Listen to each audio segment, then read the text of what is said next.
आमे आपन को पचारे को चाहूँ जे भागवतर महत्व केते रही। भागवत पुराण भारतीय स्तर श्रेष्ठ पुराण। आमर जगन्नाथ मध्य होउछन्ति भागवतर श्रीकृष्ण। भागवत आम जीवन गोटे अविच्छेद्य अंग भाव रही। अविकल भारतीय संस्कृतिर जीवंत ग्रंथटी ओडिया हाथ अर्पण करिसेंति। परम शास्त्र भागवत लोक माने काहेकि पढ़िबे?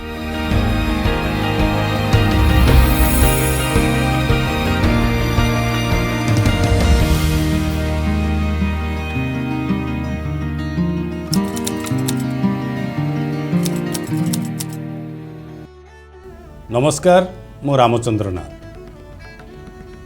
परम शास्त्र भागवत अभ्यास करुथिबो नित्य। भागवत साक्षात वेद एवं सर्वश्रेष्ठ पुराण बोली गरुड़ पुराण घोषणा करिछि। पद्म पुराण कुहे भगवान श्रीकृष्ण भागवतरे निजर तेज रखिकी सेही भागवतरे विलीन हो जाइछन्ति।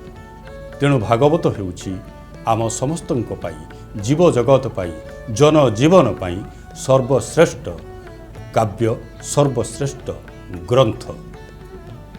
आज यही सर्वश्रेष्ठ ग्रंथ भागवत विषय आलोचना करिबा बहिटीए साथीटीए कार्यक्रम रे जहार प्रायोजक बा जहाकू प्रस्तुत करुछंती national book trust of India. Bhagavat Shrikrishna प्रत्यक्ष बांग्मयी मूर्ति स्वरूप। यार सेवा, दर्शन, श्रवण और पठन पाप विनाशक। जोंठारे पढ़ा जाए सेही स्थान गंगा जमुनादि तीर्थ पालटि जाती। अष्टादश पुराण मध्यरु श्रीमद् भागवत अन्यतम, सर्वाधिक प्रसिद्ध, सर्वभारतीय ख्यातिर अधिकारी, सनातन हिंदू धर्मर चिंता और चर्यार संभ्रांत धर्मग्रंथ। कलिसागर पार हेबा पाई भागवत नावसदृश्य।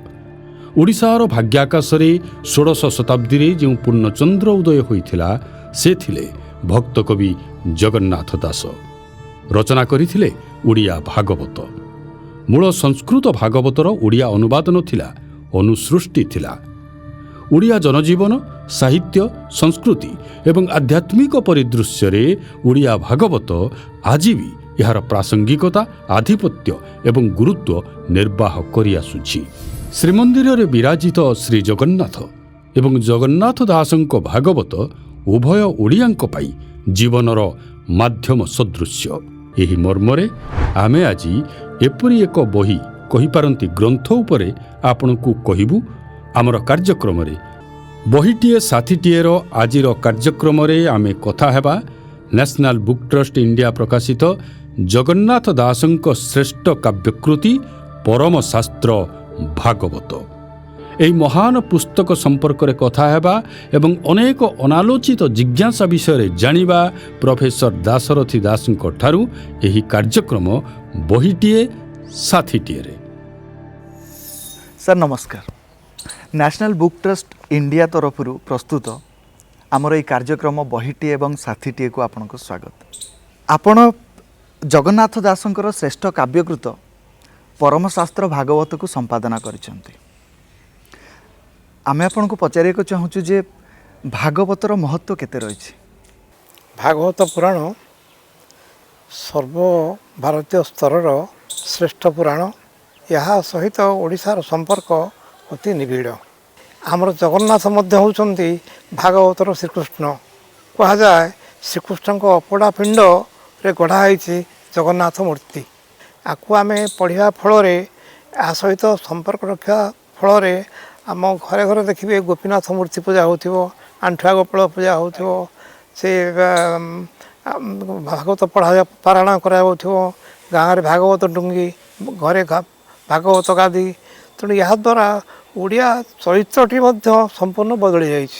भागवत आम जीवन गोटे अविच्छेद्य अंग भाव रही। यही दृष्टि आर महत्व कल्पना करे।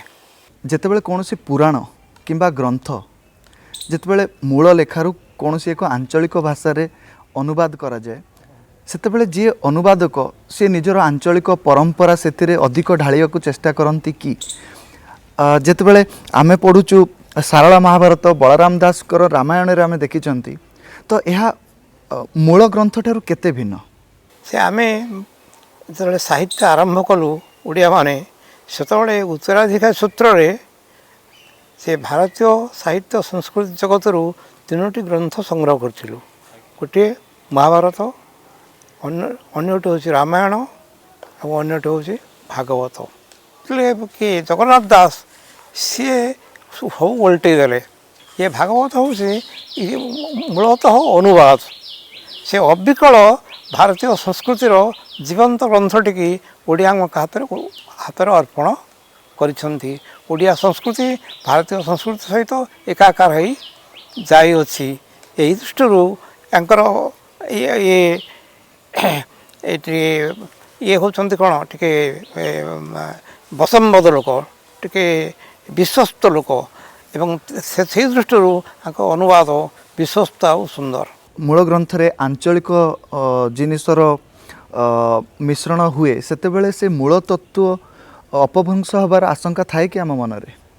ଯେତେବେଳେ ଆପଣ ସାରଳା ମହାଭାରତ ପଢ଼ିବେ, ଆଜ୍ଞା, ସେ ଆପଣ ଜାଣିବେ ଯେ ଏହା ସଂସ୍କୃତ ମହାଭାରତ ସହିତ କୌଣସି ପ୍ରକାର ସମ୍ପୃକ୍ତ ନୁହେଁ। ସେଗୁଡ଼ିକ ସମ୍ପୂର୍ଣ୍ଣ ଭୁଲୁଣ୍ଠିତ।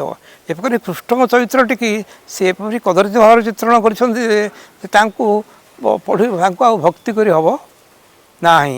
କିନ୍ତୁ ଜଗନ୍ନାଥଙ୍କ କ୍ଷେତ୍ରରେ ଯେ କୃଷ୍ଣ ହିଁ ହେଉଛନ୍ତି ଆମର ଶ୍ରୀ ଜଗନ୍ନାଥ। ଓଡ଼ିଆ ଭାଷା ସାହିତ୍ୟ ଏବଂ ସଂସ୍କୃତିକୁ ଗଢ଼ିବାରେ ଓଡ଼ିଆ ଭାଗବତର କ'ଣ ଭୂମିକା ରହିଛି? ଓଡ଼ିଆ ଭାଗବତ ବା ଓଡ଼ିଆ ଭାଷା ଯେ ଓଡ଼ିଆମାନଙ୍କୁ ଏଭଳି ଅନୁପ୍ରାଣିତ କରିଛି ଯେ 19 ଶତାବ୍ଦୀରେ ଯେତେବେଳେ ସେମାନେ ପରିସଂଖ୍ୟାନ କରୁଥିଲେ, ଦେଖାଗଲା ଯେ ସର୍ବଭାରତୀୟ ସ୍ତରରେ ଓଡ଼ିଆମାନଙ୍କର ସାକ୍ଷରତା ସଂଖ୍ୟା ହେଉଛି ସର୍ବାଧିକ। କାରଣ ଓଡ଼ିଆଟିଏ ଜନ୍ମ ହେଲା ମାତ୍ରେ ତା ପିତାମାତା ତାଙ୍କୁ ଭାଗବତ ପଢ଼ା ଶିଖାଇଥାନ୍ତି। ଜନ୍ମ ବେଳେ ଷଷ୍ଠୀ ହାତରୁ ରକ୍ଷା କରିବା ପାଇଁ ସେ 6 ଦିନରେ ଷଷ୍ଠୀ ପୂଜା ବେଳେ ଭାଗବତ ପଢ଼ାଯାଏ। ଭାଗବତ ଶିଶୁଟିକୁ ରକ୍ଷା କରେ ଏବଂ ମୃତ୍ୟୁ କାଳରେ ଭାଗବତ ପଢ଼ାଯାଏ ଯେ ଭାଗବତ ଶ୍ରବଣରେ ତା'ର ସଦ୍ଗତି ହେବ। ଜନ୍ମରୁ ମୃତ୍ୟୁ ପର୍ଯ୍ୟନ୍ତ ଆମେ ଭାଗବତ ସହିତ ଜଡ଼ିତ, କିନ୍ତୁ ଏବେର ସମୟରେ ଭାଗବତର ମୂଳ ତତ୍ତ୍ୱ ଲୋକମାନଙ୍କ ପାଖରେ ଯେତିକି ମାତ୍ରାରେ ପହଞ୍ଚିବା କଥା, କ'ଣ ସେତିକି ପହଞ୍ଚି ପାରୁଛି କି? ଭାଗବତର କ'ଣ ଯଥାର୍ଥ ଆଲୋଚନା ସେତିକି ହେଇପାରୁଛି? ଭାଗବତ ପଢ଼ି ବୁଝିବା ଲୋକ ଏବେ ବହୁତ କମ୍ ଅଛନ୍ତି। ତେଣୁ ଯେଉଁ ସବୁ ଦ୍ୱିତୀୟତଃ ଆମ ସମାଲୋଚନା ସାହିତ୍ୟ ବଡ଼ ଦରିଦ୍ର। ଏହା ଛାତ୍ରସେବ୍ୟ। ଯେଉଁ ବହି କଲେଜରେ ପଢ଼ାଯିବ ସେହି ବିଷୟରେ କେବଳ ସମାଲୋଚନା ଗ୍ରନ୍ଥ ଲେଖାଯାଇଥାଏ। ସେ ବିକ୍ରି ହେବ, ଲୋକମାନେ ଅଭାବ ହେବେ। ଭାଗବତ ଏପର୍ଯ୍ୟନ୍ତ ଯେ ଭଲ ସମାଲୋଚକଟିଏ ପାଇନାହିଁ ଏବଂ ତା'ର ଅନ୍ତର୍ନିହିତ ଶ୍ରୀ ଆଉ ସୌନ୍ଦର୍ଯ୍ୟ ଓଡ଼ିଆମାନଙ୍କ ପାଖରେ ସମ୍ପୂର୍ଣ୍ଣ ପ୍ରକଟିତ ହୋଇନାହିଁ। ଆପଣଙ୍କ ମତରେ ଏ ଦିଗରେ କ'ଣ କରିବା ଦ୍ୱାରା ଭାଗବତ ସମସ୍ତଙ୍କ ପାଖରେ ପହଞ୍ଚି ପାରିବ? ଯେମିତି କହନ୍ତି, ବୁଝୁ ନ ବୁଝୁ ପଢ଼ ଗୀତା, ବୁଝୁ ନ ବୁଝୁ ପଢ଼ ଭାଗବତ। ଭାଗବତ ସମସ୍ତେ ପଢ଼ୁଛନ୍ତି, କିନ୍ତୁ ଭାଗବତ ପଢ଼ିବା ଏବଂ ଭାଗବତର ନୀତି ଏବଂ ଆଦର୍ଶକୁ ଜୀବନରେ ତାକୁ ଅନୁପ୍ରାଣିତ କରିବା, ସେ ଦିଗରେ ଆମର କିଛି ବିଶେଷ ଉଦ୍ଯୋଗ ନାହିଁ।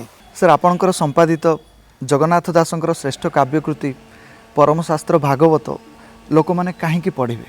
କଳିଯୁଗର ହାତରୁ ପରିତ୍ରାଣ ପାଇବାକୁ ହେଲେ ଭାଗବତ ପାଠ କରାଯାଇପାରିବ। ଆପଣଙ୍କର ଏତେ ସୁନ୍ଦର ପୁସ୍ତକ ଆମ ସମସ୍ତଙ୍କୁ ବାଟ ଦେଖାଇ ଜୀବନକୁ ନିଶ୍ଚୟ ଅଧିକରୁ ଅଧିକ ବୁଝେଇବ। ନ୍ୟାସନାଲ୍ ବୁକ୍ ଟ୍ରଷ୍ଟ ଇଣ୍ଡିଆ ତରଫରୁ ପ୍ରସ୍ତୁତ ଆମର ଏହି କାର୍ଯ୍ୟକ୍ରମ ବହିଟିଏ ଓ ସାଥୀଟିଏକୁ ଆପଣଙ୍କର ବହୁମୂଲ୍ୟ ସମୟ ଦେଇଥିବାରୁ ଆପଣଙ୍କୁ ଅଶେଷ ଧନ୍ୟବାଦ। ଓଡ଼ିଆ ସାହିତ୍ୟରେ ଅତିବଡ଼ି ଜଗନ୍ନାଥ ଦାସ ଯେମିତି ଏକ ଦେଦୀପ୍ୟମାନ ଆଲୋକବର୍ତ୍ତିକା, ଠିକ୍ ସେମିତି ପ୍ରଫେସର ଦାଶରଥୀ ଦାର ଜଣେ ପ୍ରଥିତ ଯଶା ସମାଲୋଚକ। ତାଙ୍କ ଦ୍ୱାରା ସମ୍ପାଦିତ ଜଗନ୍ନାଥ ଦାସଙ୍କର ଶ୍ରେଷ୍ଠ କାବ୍ୟକୃତି NBT ଦ୍ୱାରା ପ୍ରକାଶିତ ଏବଂ ଏକ ଅମୂଲ୍ୟ ଗ୍ରନ୍ଥ ନିଶ୍ଚୟ। ଦ୍ୱାଦଶ ସ୍କନ୍ଧର ସମସ୍ତ କଥାବସ୍ତୁରୁ ନିର୍ବାଚିତ ଅଧ୍ୟାୟଗୁଡ଼ିକୁ ଆଣି ପ୍ରାୟ 500 ପୃଷ୍ଠା ଭିତରେ ସେ ତାକୁ ସୀମିତ କରି ଜଗନ୍ନାଥ ଦାସଙ୍କୁ ଏବଂ ତାଙ୍କ ସାହିତ୍ୟ କୃତିକୁ ଠିକ୍ ଭାବରେ ଚିହ୍ନେଇବା ପାଇଁ ଚେଷ୍ଟା କରିଛନ୍ତି ଏବଂ ଇଏ ଏକ ସଫଳ ପ୍ରୟାସ। ଜଗନ୍ନାଥ ଦାସ ହେଉଛନ୍ତି ଏମିତି ଜଣେ ସାହିତ୍ୟିକ ଯେ ଓଡ଼ିଆ ଗୃହସ୍ଥର ଠାକୁର ଘର ଖଟୁଳି ଉପରକୁ ଚଢ଼ିଯିବାର ସୌଭାଗ୍ୟ ଲାଭ କରିଛନ୍ତି ଏହି ସୌଭାଗ୍ୟ ଆଉ କାହାରି ଭାଗ୍ୟରେ ଜୁଟି ନାହିଁ। ଏମିତି ଜଣେ ସାହିତ୍ୟିକଙ୍କୁ ଏବଂ ଭାଗବତକୁ ଯାହା ଓଡ଼ିଆ ଜାତିର ଜୀବନଭେଦ ହିସାବରେ ଗୃହୀତ ତାକୁ ଉପସ୍ଥାପନ କରିବା ପାଇଁ ସଂକ୍ଷିପ୍ତରେ ଯେଉଁ ପ୍ରୟାସ ଏଥିରେ କରାଯାଇଛି ତାହା ଏକ ଅଭିନନ୍ଦନୀୟ ପଦକ୍ଷେପ ନିଶ୍ଚୟ। ପାଠକେ ବହି ସମ୍ପର୍କରେ ଆପଣଙ୍କୁ ସମ୍ୟକ ଧାରଣା ନିଶ୍ଚୟ ହୋଇଥିବା ନେଇ ଆମର ବିଶ୍ୱାସ।